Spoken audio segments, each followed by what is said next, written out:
Hey, what's up, everybody? Mr. Smith in the place here, and talking to my flutes right now. So if you're watching this, we're either reviewing or we're introducing the concepts for the flute. So a couple of things I want to make sure that we're aware of. You heard me say it in class quite a bit.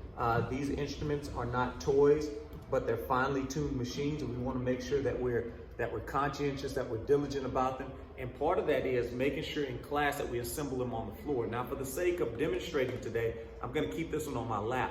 But basically what you do is you start from the bottom and you go up. So the first thing we're going to do is we want to make sure that we have the head joint and the body is still in the case, and we grab the foot joint. So the foot joint, we grab it here and we give it a thumbs up. Now look, I want to go ahead, in class we're very limited on time, but I want to give some detail on why we're doing this. You can see the two circles right here. I want to make sure that I give a thumbs up and I press them down. And the reason is, if we grab the flute in other places, we increase the risk of bending and breaking these rods and these key points and these little action springs. But if we just put our thumb right there on the circles, then these things here are pretty solid and it's not going to break it. So we want to grab it at the circle, okay? Thumb up, okay? We also want to make sure we grab the flute at the fewest keys, and watch this. We're going to shimmy, shimmy, shimmy down. Shimmy, shimmy, shimmy down. Now, when we do that, I don't want to spend too much time on this, but we want to make sure that the rod is lined up with the circles, with the keys. After we do that, watch this. We grab it once again where it's the fewest keys. Please do not grab the flute at the circles because you'll break and bend. And we want to grab it at the head joint and then shimmy, shimmy down. Finally, we want to make sure that the tone hole, okay, the sound hole, the tone hole is lined up with the keys, the buttons, the circles, and they're lined up with the rod. That's how we do the assembly. So I'm gonna be honest, if you're watching this right now, you pretty much got the assembly thing down point. The next part that I want to make sure that we understand is that the flute's ability to play is highly contingent upon your ability to play the actual instrument. Ladies and gentlemen, this is the actual instrument. This is simply the amplifier. So with each day, and I want your focus when you play, when you practice, I want you to spend a little bit of time finding what your maximum strength is. So when I say find your maximum strength, if I play my instruments, I know that I can perform the music at a high level because I have enough fuel to make it from the starting point to the finishing point. You, your parents, whoever, grandparents, family, friends would never take a trip without putting fuel in the vehicle or charging up the vehicle, right? You would never take your phone on a trip without making sure that it wasn't fully charged up, right? Because the device wouldn't have the energy to operate. And many times our instruments don't have the energy to operate because we have not given it the proper fuel. What is your fuel? Your air. So what we want to do is we want to increase our capacity to perform more. So every day, I want you spending some time on the actual mouthpiece. We call it the head joint. And for example, so if you're a beginner, maybe you can only hold the note 2 counts. Well, you make 2 counts your starting point, and then you make your goal to go 4 counts by the end of the week. And you know what? I'm not going to lie to you. The first day or so, you may be tapping out on 2 or 3. But eventually, if you keep on going, you'll make it to 4. So when we practice, oh man, I made it to 3. 1, 2, ready, go.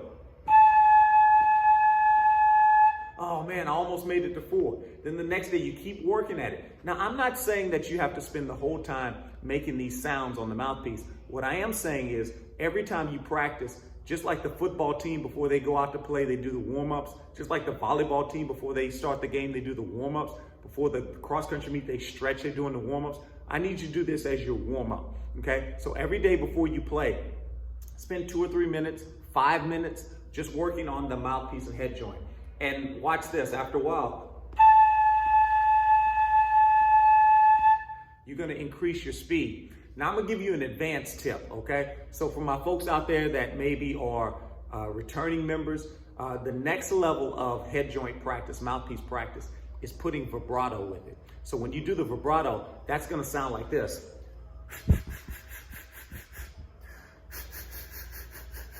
And I even put my hand to my face so I can feel that air pulsating. And then I put that level of intention to the air, to the mouthpiece. Very important that as a returning member, that you can operate with this thing called vibrato. So wherever you're at right now, I want you to stop the video and I want you to take just a few minutes to practice on your mouthpiece with just air, seeing if we can increase our duration, the amount of time we can play a note. And if you've already got that down pat, and let's say you're a full-time player, you've been playing for a minute and you can hold the notes out for like 20 seconds, then go back and let's give a quality to it. Not just quantity, but quality. Let's go back and add the vibrato. Because what that's going to do is, that's going to sweeten up your sound.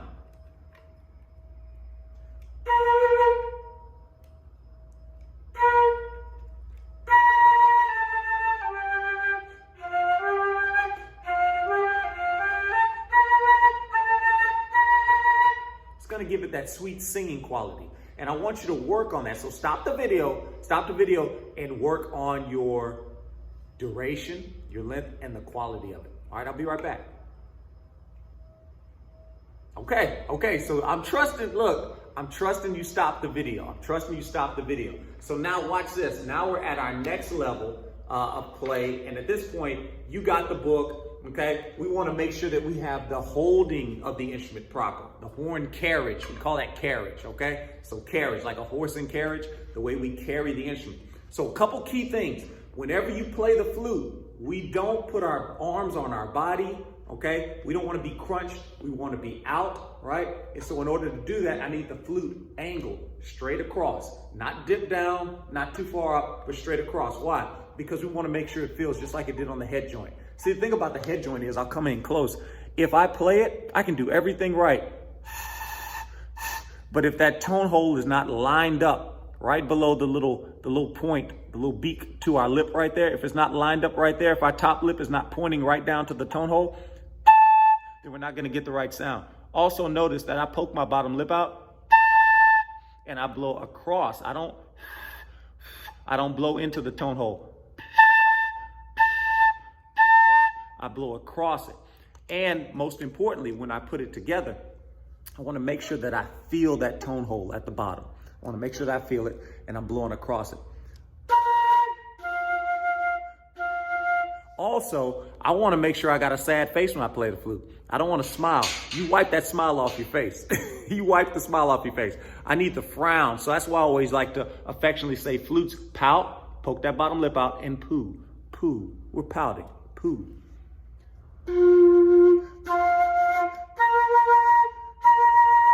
That's how I want to play it, but I want to make sure that it's even with the ground.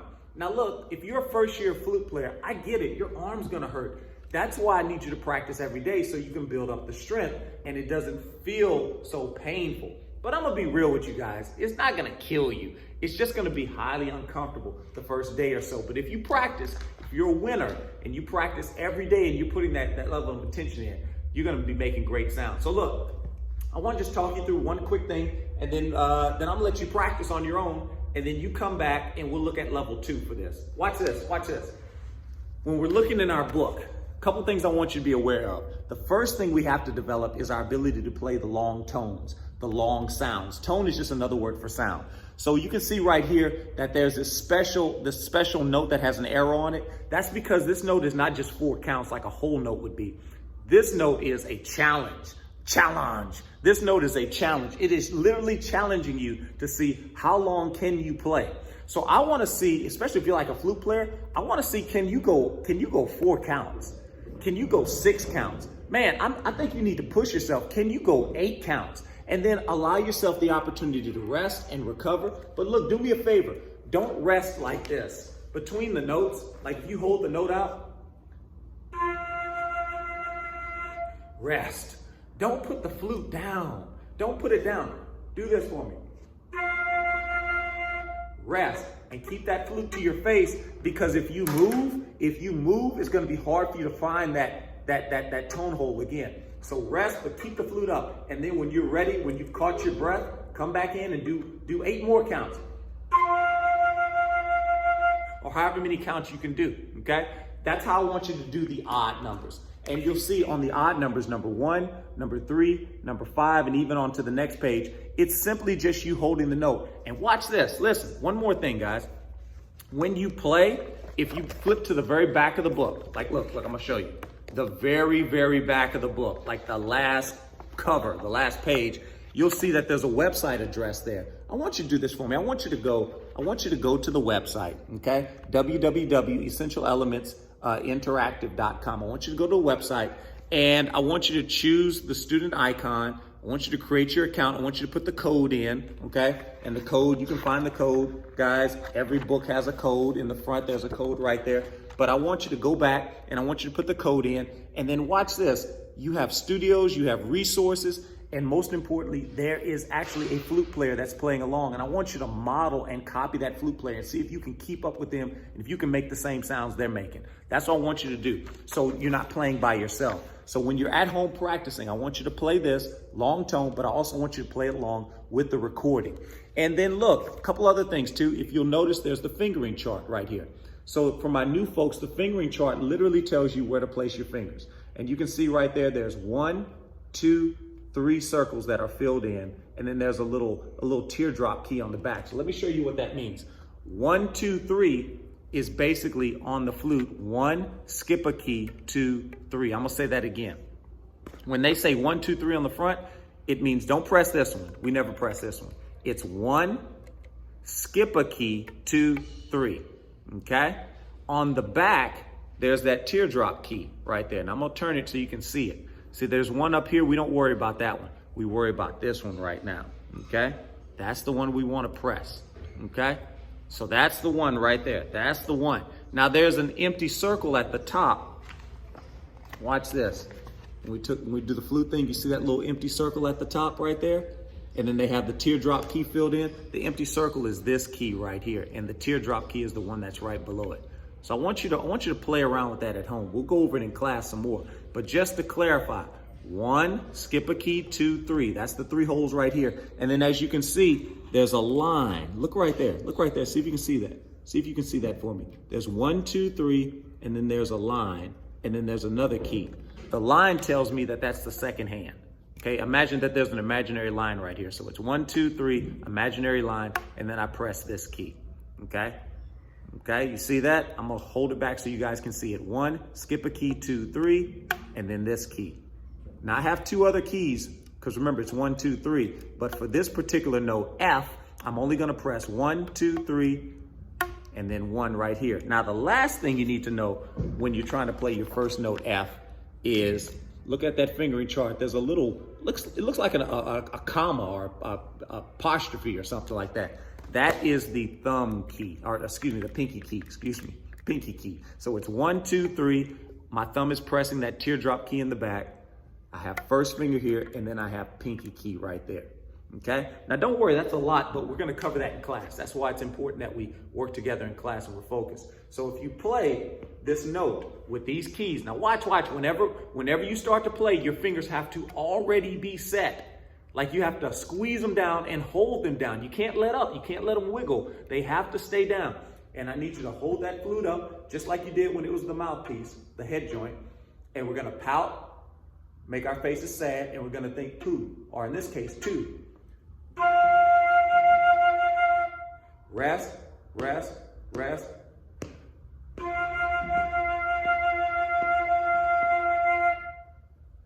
And I want you to practice doing that. That's how we make our first tones, our first sounds, okay? Now, the odd numbers are just long tones. That's the focus of this lesson. I want you to successfully go through and learn all the long tones. Now, for my folks there, you saw F, you saw the fingering chart. It reminds you to play F, place your fingers on the keys that are shown right here. That's what I just took you through. And the same thing is true for E flat. You're gonna press the keys that are shown. And if you look carefully, the first finger is not pressed, but the second and the third is in the left hand.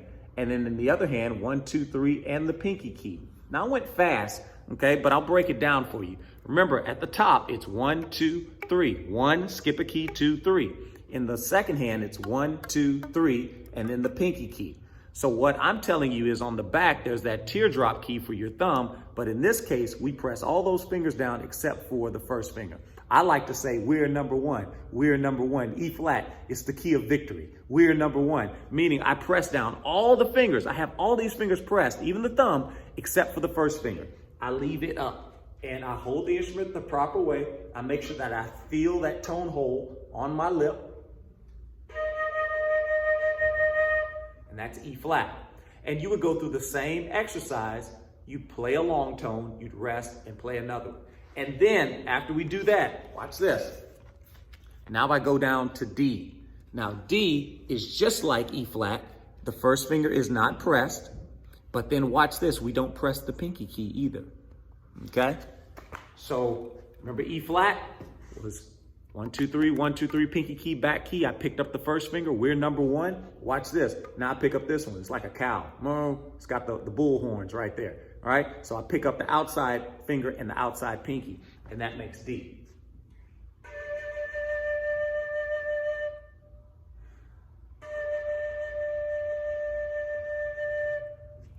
So I'm gonna be honest, if you can this week, let your focus be learning, memorizing, and mastering those 3 notes. Look, we don't write in letter names, we memorize them, we master them. You wanna be a master at your instrument. So I hope this helps. Just to recap, the assembly, okay? We start from the bottom to here. For disassembly, we go in reverse order. We take apart the head joint, the mouthpiece, then we grab it where it's the fewest keys and we unshimmy, we take apart the flute, okay?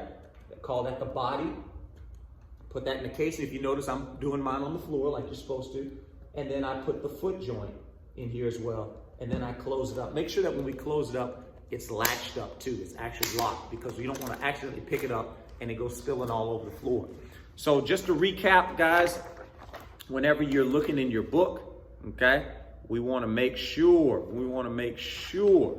that we have the proper alignment. Remember we talked about holding that flute at the proper angle. You can see it right there. I didn't make that up. It's in the book, so it must be true, okay?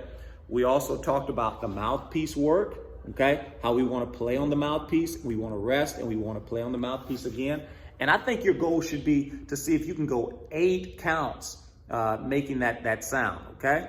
And then when we get to the actual music, and again, let me clarify, guys, I think you should only spend about 5 minutes or so on the mouthpiece and then just hop in there and start playing, okay? And what are we playing today? Your assignment this week is to learn the long tones. Number 1, F, using your fingering chart. Doing number 3, which is another long tone, using your fingering chart. And then doing number 5, which is another long tone, using your fingering chart. And if you do that, you're gonna learn your first 3 notes. And not just learn them, but master them. It's not enough just to make the music. I need you to memorize it and master it so that you can have fun and have function with your instrument. Hey, I hope this is super helpful for you guys.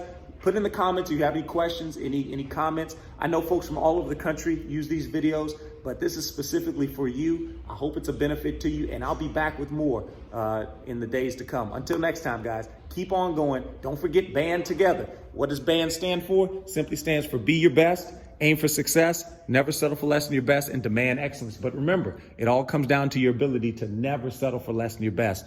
It only works if you work, guys. Keep on going. Discover the sound. See the sound. Until next time, MickeySmithJr.com.